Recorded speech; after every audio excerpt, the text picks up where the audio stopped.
बोलिए प्रेम से श्री सद्गुरु महाराज की श्री सद्गुरु महाराज की श्री सद्गुरु महाराज की। ध्येयं सदा परिभवग्नमभीष्टदोहम् तीर्थास्पदं शिवविरञ्चिनुतं शरण्यं भृत्यार्तेऽहं प्रणतपाल भवाब्धिपोतं वन्दे महापुरुष ते चरणारविन्दं गौरांगं रसमयं नित्यं रसाचार्यं रसोत्सुकं श्रीराम हर्षन् देवाख्यं सद्गुरुं प्रणमाम्यहम्। अखण्डानन्दबोधाय शिष्यसन्तापहारिणे सच्चिदानन्दरूपाय रामाय गुरुवे नमः। बोलिए प्रेम से श्री सद्गुरु महाराज की। मंचासीन अर्चनीय वंदनीय मधुमंगल में साधु समाज के पाद पद्मों में नमन। उपस्थित सप्ताह ध्यान साधना शिविर में आज चौथा दिन, पांचवा दिन है। पांचवें दिन के दूसरी पाली के सत्संग में हम लोग बैठे और कल और परसों 2 दिन और बाकी है, तो जो है सब ठीक है। बोलिए प्रेम से श्री सद्गुरु महाराज की जय। भगवान श्री राम का चरित्र व्यक्ति और समाज के चरित्र को ठीक करने के लिए, वास्तव में भगवान मनुष्य रूप लेकर आते हैं, मानव के रूप में लीला करते हैं। वो इसीलिए कि मानव एक सच्चा और अच्छा मानव बनना सीखे। मनुष्य का हमको शरीर मिल गया, इतने मात्र से हम मानव नहीं बन जाते। मानव का चोला पहन लेने मात्र से कोई मानव नहीं बनते। जब तक मानवता नहीं है, जब तक इंसानियत नहीं है, तब तक हम इंसान नहीं हैं। किसी के काम जो आए उसे इंसान कहते हैं, पराया दर्द अपनाए उसे इंसान कहते हैं। ये भरने को तो दुनिया में पशु भी पेट भरते हैं, लेकिन पथिक जो बांट कर खाए उसे इंसान कहते हैं।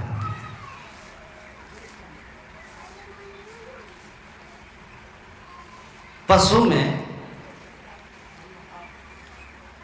न संस्कृति है न विकृति है। पशु केवल प्रकृति के अनुसार चलते हैं। भूख लगी, खा लिया। जब खा रहा है तो दूसरे पशु उसके पास आया तो आइए आइए साहब आप भी पाइए, ऐसा नहीं करता, अकेला ही खा लेता।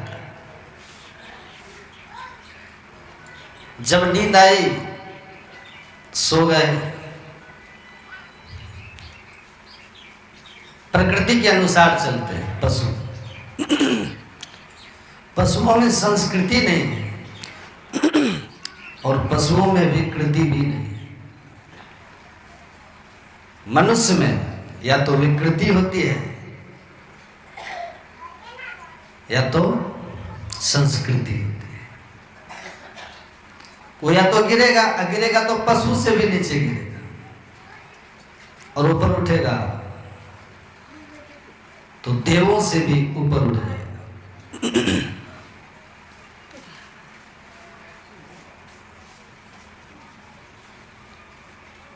इसलिए मनुष्य यदि रोटी खा रहा है और उसके पास कोई भूखा आ जाए और मांगे तो वो आधी रोटी उसको दे देगा, खिला के खाएगा। ये संस्कृति है।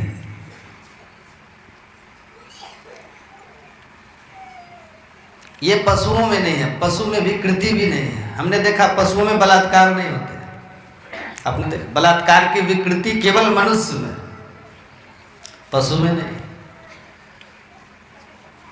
तो पशु में विकृति भी नहीं है, पशु में संस्कृति भी नहीं है, जबकि मनुष्य में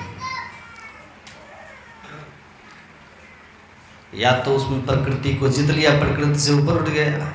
भूख लगी तो खा लिया, ये बात नहीं। जो भी हाथ लगा खा लिया, नहीं क्या खाना चाहिए क्या नहीं खाना चाहिए, क्या पीना चाहिए क्या नहीं पीना चाहिए, उसका विचार, ये संस्कृति है। कहाँ खाएं क्या, कहाँ न खाएं, कब खाएं कब न खाएं, क्या खाएं क्या न खाएं, इसका विचार। हमारे यहाँ तो कहते हैं, कहा जाता है कि जैसा अन्न है वैसा मन। इसलिए हमारे यहाँ आहार शुद्धि को बहुत महत्व दिया गया। आहार शुद्धो सत्व शुद्धि, सत्व शुद्धो ध्रुवा स्मृति। आहार यदि शुद्ध है तो तुम्हारा सत्व, सत्व का मतलब होता है मन, तो वहां मन शुद्ध हो। और यदि मन शुद्ध है तो परमात्मा की स्मृति अखंड रहेगी। वरना जब करने बैठिएगा तब भी मन ध्यान में नहीं लगेगा। लोग कहते हैं ध्यान तो करते हैं, मन नहीं लगता। कैसे लगेगा? कंदमूल खलवाने वाले को नहीं लगता जल्दी, पानी पूरी और पाव भाजी खाने वाले का क्या लगेगा? हम कुछ भी खाते हैं, कहीं भी खाते हैं, कभी भी खाते हैं। मनुष्य जो खाता है और पीता है वो 3 हिस्सों में बट जाता है। आहार का जो सूक्ष्म भाग है, स्थूल भाग है आहार का, वो मल और मूत्र के रूप में या पसीने आदि के रूप में शरीर से निकल जाता है। आहार का जो मध्य भाग है उससे रस, रक्त, मांस, मज्जा आदि 7 धातुएं बनती है, जिससे यह शरीर बनता है। और आहार का जो सूक्ष्म भाग है उससे मन बनता है, यानी वैसी भावना हो जाती है आदमी की।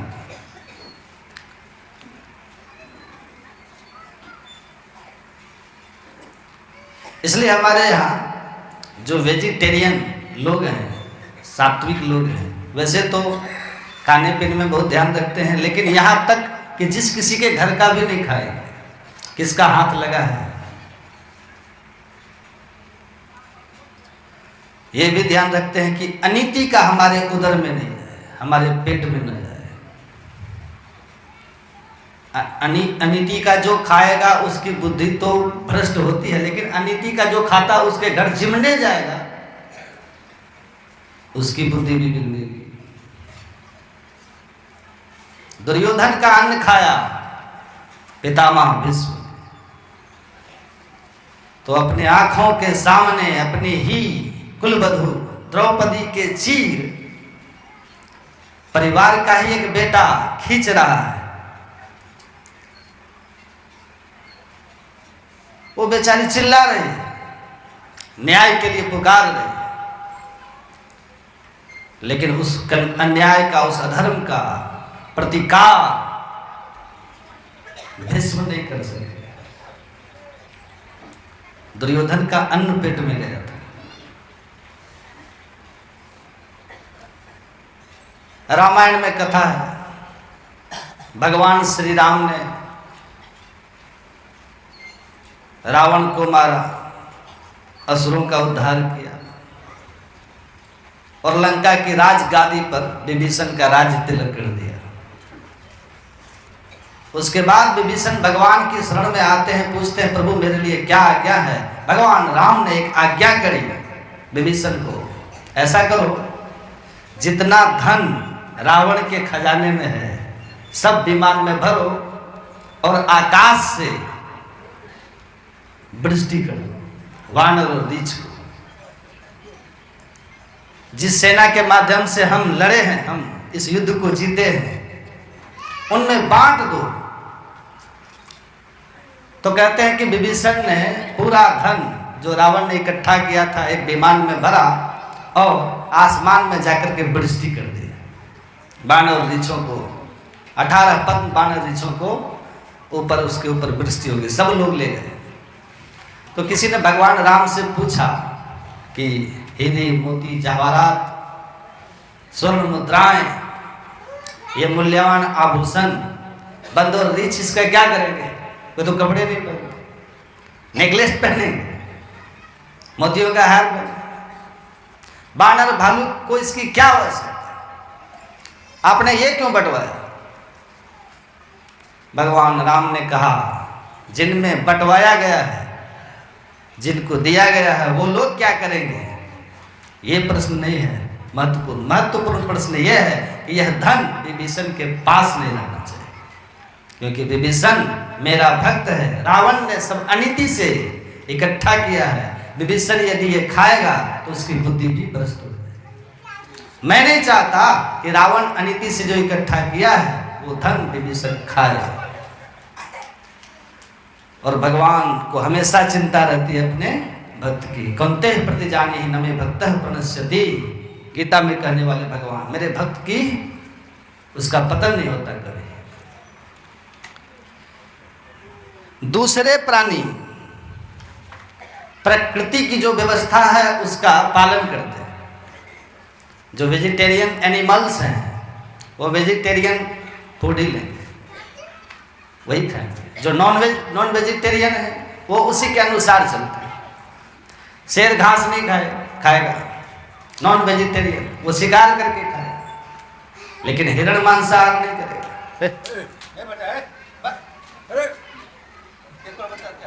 गाय है, भैंस है, बैल है, सब शाकाहारी, बंदर आदि सब शाकाहारी, वही खाएगा। प्रकृति ने स्पष्ट रूप से vegetarian animals and non vegetarian animals बांटा है प्राणियों को।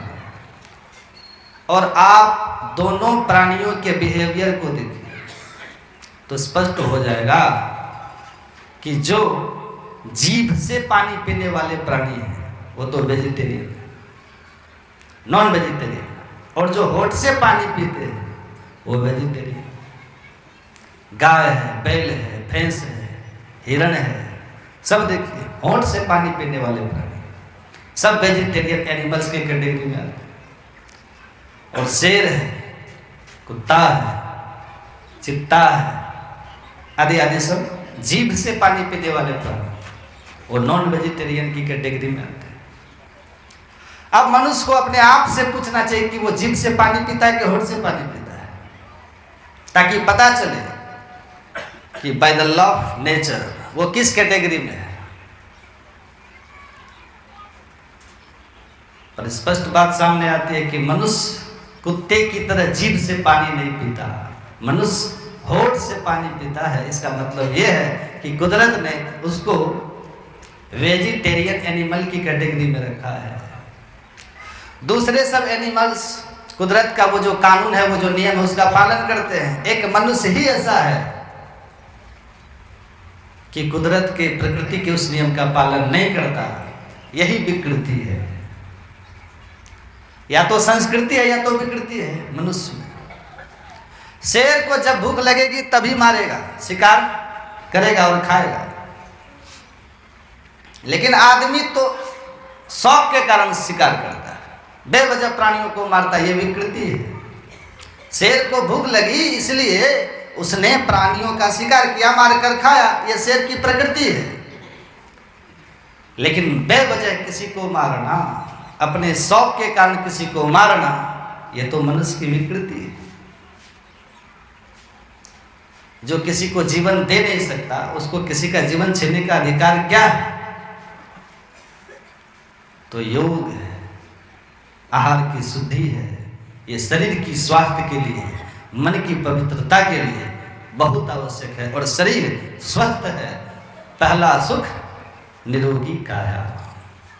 नहीं तो लाखों करोड़ रुपए होंगे, बहुत पैसा होगा, कोई मिलियन ट्रिलियन है, शरीर ठीक नहीं तो सब सुख बेकार, सारे भोग उसके लिए बेकार। पहला सुख है शरीर का स्वास्थ्य, और दूसरे मन की प्रसन्नता। मन शुद्ध होगा तो मन प्रसन्न रहेगा, मन आनंद में रहेगा, जीवन में शांति होगी, और वही सच्चा सुख। वरना महलों में रह करके देखिए आंसू भाई, देखिए। इसलिए भारतीय परंपरा में ऋषियों ने जो बातें कही है, जीवन को स्वस्थ, सुखी और आनंदमय बनाए रखने के लिए बहुत आवश्यक है। इन बातों को समझें और जीवन में लाएं। मानव शरीर शाकाहार के लिए बना है। यह शरीर मंदिर है, देव देवालय है प्रभुतः, शरीर मंदिर है, सिर शिखर है, शिखा ध्वजा है।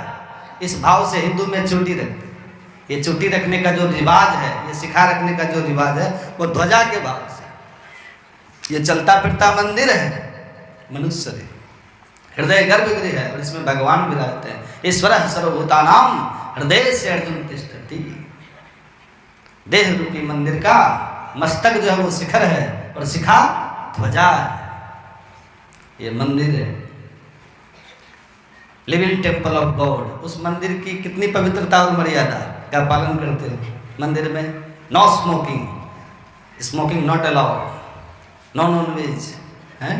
मंदिर है, इट्स हॉली टेम्पल, और हमको मेंटेन करना होता है उसकी पवित्रता को। तो हम वहाँ स्मोकिंग नहीं करते, नॉन वेज नहीं, अल्कोहल नहीं।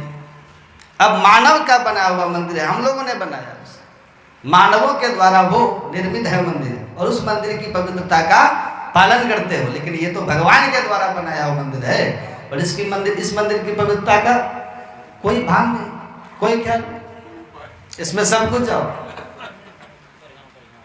मानव निर्मित मंदिर की इतनी मर्यादा रखते हो, इतनी इज्जत करते हो, ये तो ईश्वर के द्वारा मंदिर है। इसकी पवित्रता का भी ध्यान रखिए। तो चरित्र शुद्ध हो मनुष्य का, और चरित्र ठीक हो, इसलिए श्री राम का चरित्र मानव समाज के चरित्र को ठीक करने के लिए, इसलिए इसका नाम है रामचरितमानस। कर्म भी एक हो, परमात्मा की सेवा, भक्ति। बाल्यावस्था में भजन किया प्रहलाद ने, ध्रुव ने, परमाराध्य सदगुरु महाराज ने, इन्हें परमेश्वर की प्राप्ति हुई। युवावस्था में भजन करो। रामायण में भरत जी को देखो, सुतीक्ष्ण जी को देखो, ये युवान हैं और संत हैं। संतत्व और यौवन का मिलन बड़ा अद्भुत है। युवा स्यात् साधु युवाध्यायकः आशिष्टो दृष्टो बलिष्ठः। युवक साधु यानी सच्चरित्र बने। युवान साधु सच्चरित्र नहीं बनेगा तो भारत जैसे देश में बलात्कार होते हैं। जिस देश में हम अतिथि देवो भव की भावना रखते हैं, वहां विदेश से आई हुई महिलाओं पर बलात्कार होते हैं। ये कैसी विकृति है? और ये विकृति क्यों आई? हमारी शिक्षा व्यवस्था बिगड़ गई, हमारी सामाजिक, हमारा वो परिवेश बदल गया। परिवार का वातावरण बिगड़ गया, संयुक्त परिवार टूटने लगे, पूरी व्यवस्था हमने बिगाड़ के रख दी है। और फिर चाहे कितने भी सख्त कानून बने, जरूरी है सख्त कानून बनना, जरूरी है सजा करना, दंड देना, लेकिन केवल सख्त कानून बनाने से बात नहीं बनेगी। दिल्ली की घटना के बाद क्या ऐसी घटनाएं बंद हो गई देश में? क्या दिल्ली में भी चल रहे हैं, अन्य शहरों में भी चालू है। सामूहिक बलात्कार की घिनौनी घटनाएं होती हैं, टीवियों में देखते हैं, समाचारों में देखते। जब तक चरित्र की सुधार नहीं होगा, कोई कानून आपकी व्यवस्था को ठीक नहीं कर सकता। आवश्यकता है चरित्र निर्माण की।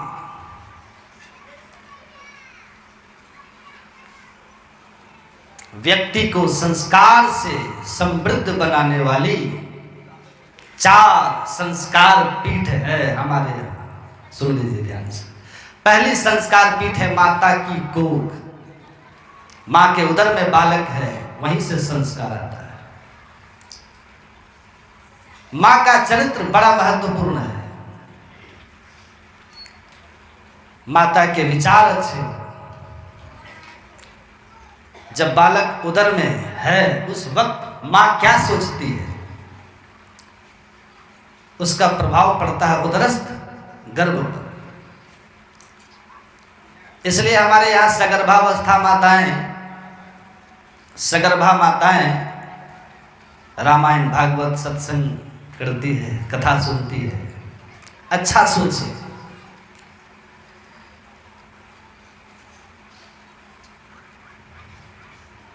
प्रहलाद माता के गर्भ में जब थे, उस वक्त माता ने नारद जी के साथ बैठकर सत्संग किया था। प्रहलाद मां के गर्भ से ही ज्ञान लेकर आया।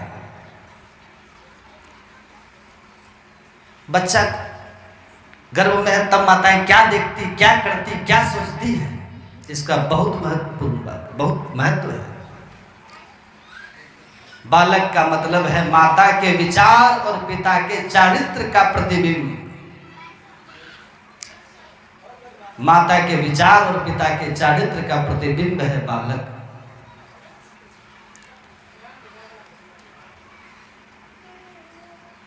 यहां गर्भ से ही संस्कार में गड़बड़ी हो जाती। पहली संस्कार पीठ माता की कोख। पहली गुरु भी माता ही है। दूसरी संस्कार पीठ पिता का कुल। परिवार से संस्कार आते हैं बच्चों। परिवार का वातावरण कैसा है? आज हम लोग परिवार का वातावरण बिगाड़ के रखे। छोटे बड़ों का आदर नहीं करते, बड़ों में उदारता का अभाव है और भेद करते।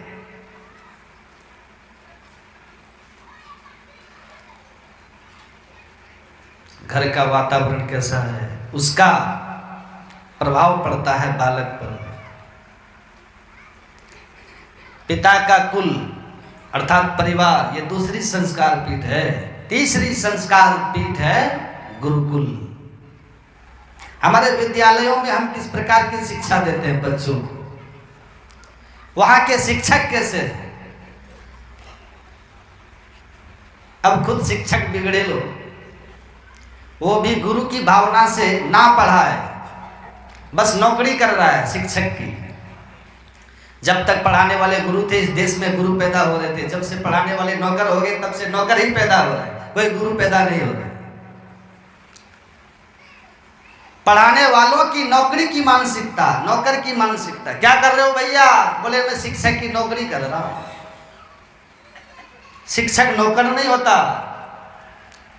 चाणक्य का बड़ा प्रसिद्ध वाक्य है, शिक्षक साधारण नहीं होता। प्रलय और निर्माण दोनों उसकी गोद में पलते हैं शिक्षक के। इस देश में शिक्षा के क्षेत्र को, खास करके बिहार को ठीक करने की बहुत आवश्यकता है। जब से ये भिन्न सांप्रदायिकता की विकृत व्याख्या करी है इस देश में, तब से शिक्षा के क्षेत्र में जो मूल्यों की बात थी वो खत्म हो गई, केवल साक्षर बनाने की प्रवृत्ति हो रही है।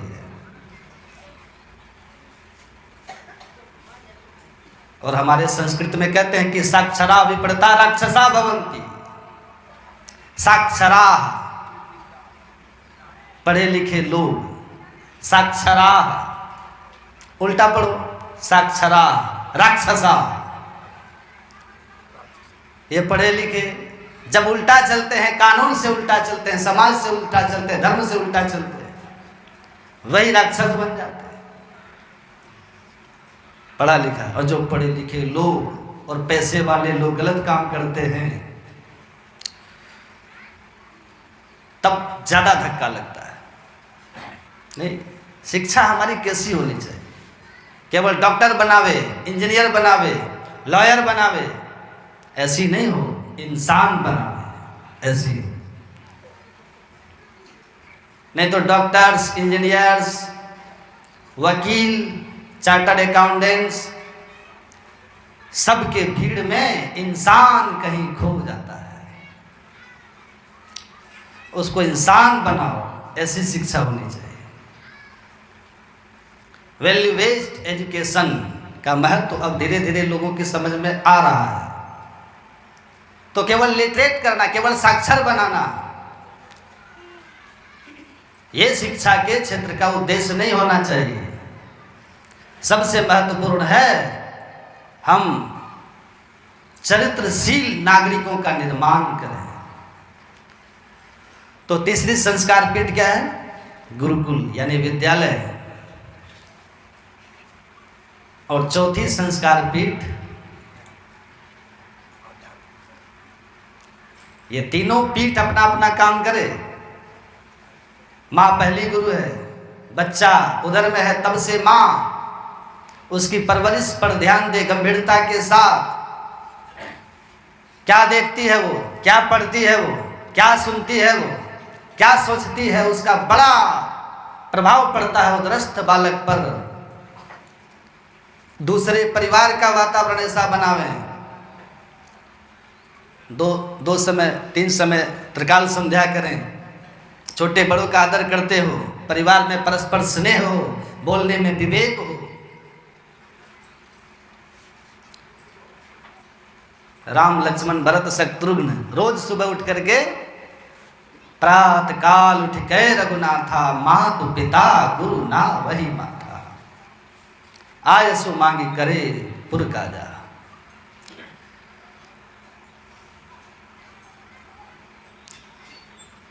अनुज और मित्रों के साथ खेलते हैं, भोजन करते हैं भगवान। तो परिवार का वातावरण ऐसा बनाइए, विद्यालयों का एक वातावरण, और विद्यालयों में दी जाने वाली शिक्षा उसकी विषय में गंभीरता पूर्वक सोचा जाए और उसको लागू किया जाए। अब गीता को हिंदुओं का ग्रंथ है इसलिए वो असांप्रदायिक है कह करके निकाल दोगे। अब मजे की बात है, बताएं, ब्रिटेन की कुछ हाई स्कूल्स में संस्कृत सिखाया जाता है, गीता पढ़ाया जाता है। इंग्लैंड में और हमारे यहाँ निकाल दिया गया। क्यों? हम एक भिन्न सांप्रदायिक कंट्री, सेकुलरिज्म कितनी विकृत व्याख्या हुई है, धर्म को जैसे बिल्कुल निकाल दिया गया। हमारे यहाँ सेकुलरिज्म का मतलब धर्म रहित शासन व्यवस्था ऐसा नहीं है, जिसमें सर्वधर्म समभाव हो, ऐसी शासन व्यवस्था। सरकार में, शासन में सर्वधर्म समभाव की बात हो और प्रजा में सर्वधर्म सद्भाव की बात हो। प्रजा में सर्वधर्म समभाव नहीं हो सकता, लेकिन सद्भाव हो सकता है। एक हिंदू को अपने धर्म के प्रति जैसा भाव है वैसा अन्य के प्रति नहीं हो सकता, समान भाव नहीं हो सकता, लेकिन सद्भाव हो सकता है। एक मुसलमान अपने धर्म के प्रति अनन्य भाव से समर्पित होगा, कोई स्वाभाविक है, उसमें कोई बुराई भी नहीं है। लेकिन अपने धर्म के प्रति आस्था दूसरे धर्म के प्रति अनादर में बदल जाए तो वो आस्था में भी विकृति है कि नहीं? मैं सबकी माँ का आदर करूंगा लेकिन अपनी माँ की पूजा करूंगा, सीधी बात है। लेकिन मैं अपनी माँ की पूजा करता हूं, इसका मतलब औरों की माता का अनादर करना ये नहीं। यदि मैं औरों की माता का अनादर करता हूं और अपमान करता हूं तो मेरी माँ को गाली पड़ती है, क्योंकि मेरी माँ ने मुझे सही संस्कार नहीं दिया। बस इसी तरह मैं दूसरे धर्मों का अनादर करता हूं तो मैं अपने धर्म को गाली दे रहा हूं, क्योंकि मेरे धर्म ने मुझे ठीक शिक्षा नहीं दी।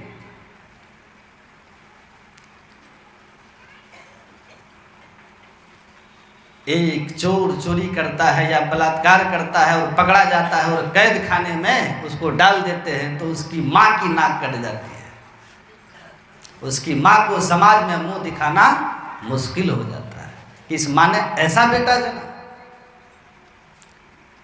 तो जो दूसरे के धर्मों का अनादर करते हैं वो अपने ही धर्म को गाली दे रहे हैं। क्या आपके धर्म ने आपको ये सिखाया? वो धर्म लज्जित होता है, वो धर्म शर्मिंदगी से भर जाता है, चाहे कोई भी हो। तो अपने अपने धर्म के प्रति दृढ़ आस्था रखिए, अनन्य भाव रखो, लेकिन सभी धर्मों का आदर करो, सभी धर्मों का आदर करो। मेरे कई मुसलमान भी मित्र हैं, हम बैठते आपस में चर्चा करते हैं, मित्र हैं, पढ़ते थे, बड़ी अच्छी चर्चाएं होती, बड़े प्यारे लोग हैं। लोग धर्म के नाम से बहक जाते हैं और कई लोग धर्म के नाम पर बहकाते भी हैं, अपने स्वार्थ की रोटियां सेकने के लिए। धर्म बहकने के लिए नहीं है, धर्म महकने के लिए होता है। जो आपको महका दे वो धर्म है। धर्म से बहकना थोड़ी होता है। तुम्हें बेहोश कर दे वो धर्म नहीं, तुम्हें सचमुच होश में ला दे वह धर्म। बेहोश करने वाला धर्म तो एक नशा है, इसलिए कार्ल मार्क्स ने धर्म को अफीम का नशा बताया। ये बेहोश करने वाला धर्म, और बेहोश तो हमने किया है मोह ने, काम ने, क्रोध ने, लोभ ने।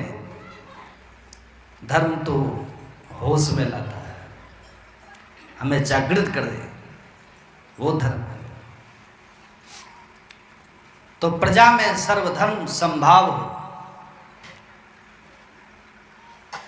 राजा में सर्वधर्म जो सरकार है तो सर्वधर्म संभाव। लेकिन धर्म रहित शासन व्यवस्था, ऐसा सेकुलरिज्म का अर्थ नहीं हो सकता।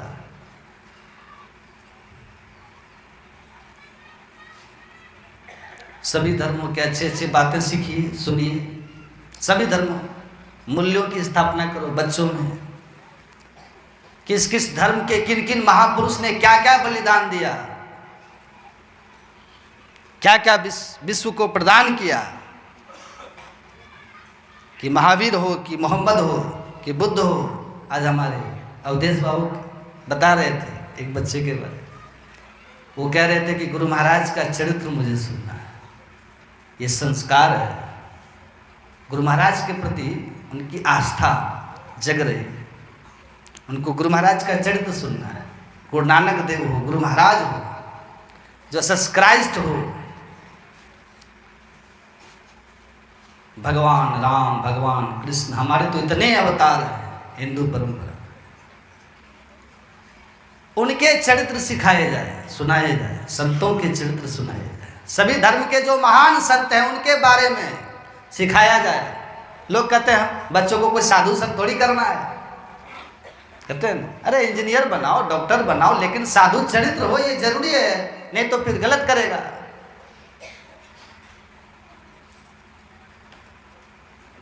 चरित्र ही गलत है तो पढ़ा लिखा बुद्धिमान आदमी कानून के दायरे में रह करके कितना गलत किया जा सकता है वो जानता है। इसलिए केवल कानून से बात नहीं बन सकती, व्यवस्था बदलते रहिएगा, उससे बात नहीं बननी है। लोगों के चरित्र को बदलो, ये बहुत जरूरी है। उसके लिए संतों का ज्ञान सुनाओ, संतों का चरित्र सुनाओ। तो पहली संस्कार पीठ माता की कोख, दूसरी संस्कार पीठ पिता का कुल यानी परिवार, तीसरी संस्कार पीठ गुरुकुल और विद्यालय, स्कूल, कॉलेज, वहाँ की शिक्षा और शिक्षा नीति ठीक हो, और फिर जो बात बाकी बच जाए तो उसको अंतिम फाइनल टच देने के लिए एक चौथी संस्कार पीठ है और उसका नाम है व्यास पीठ, अध्यात्म पीठ। व्यास पीठ से मतलब है धर्म पीठ। हमारे देश के साधु संत, धर्म परंपरा के लोग वो ठीक हो।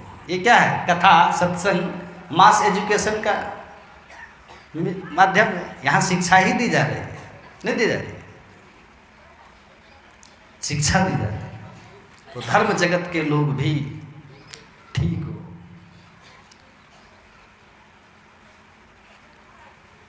अब सब जगह खराबी आने लगी। कथा की व्यासपीठ के लिए भी बहुत स्पष्ट लिखा है कि यहाँ पर बैठने वाला बेचने वाला नहीं हो, बांटने वाला हो, साफ लिखा है। नहीं तो कथा की महिमा कम हो जाएगी, कथाकार का वजन टूट जाएगा। विप्रैर भागवती वार्ता गेहे गेहे जने जने कारिता कथा सारस ततो गतः। नारद जी ने उस समय देखा था कि कथावाचकों ने धन के लोभ से और कीर्ति के लोभ से कहीं भी और कैसे भी कथा बाँचना शुरू कर दिया, इसलिए कथा की महिमा कम हो गई। ये नारद जी ने तब देखा था। इस व्यासपीठ की गरिमा को बनाए रखना, व्यासपीठ पर जो बैठता है उसकी बड़ी जिम्मेदारी है। उसका व्यवहार, उसका चरण आचरण बड़ा महत्वपूर्ण है।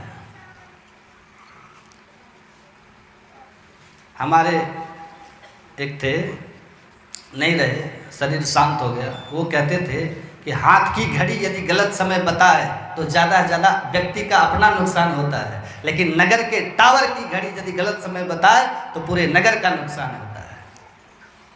उसी प्रकार जो भी अपने अपने क्षेत्र के श्रेष्ठ लोग हैं, चाहे राजनीति का क्षेत्र हो, चाहे धर्म क्षेत्र हो, जो टावरिंग पर्सनालिटीज है, वो यदि कुछ गलत करे तो पूरे समाज को उसका नुकसान होता है। इसी भाव से श्री कृष्ण भगवद गीता में बहुत जिम्मेदारी के साथ कहते हैं, यद यदा चरति श्रेष्ठः तत्तदे देवतरो जनः स यत् प्रमाणं कुरुते लोकस्तदनुवर्तते यदि ययं न वर्तेयं जातु कर्मण्य तत्कृतः मम वर्तमान वर्तन्ते मनुष्या पार्थ सर्वशः।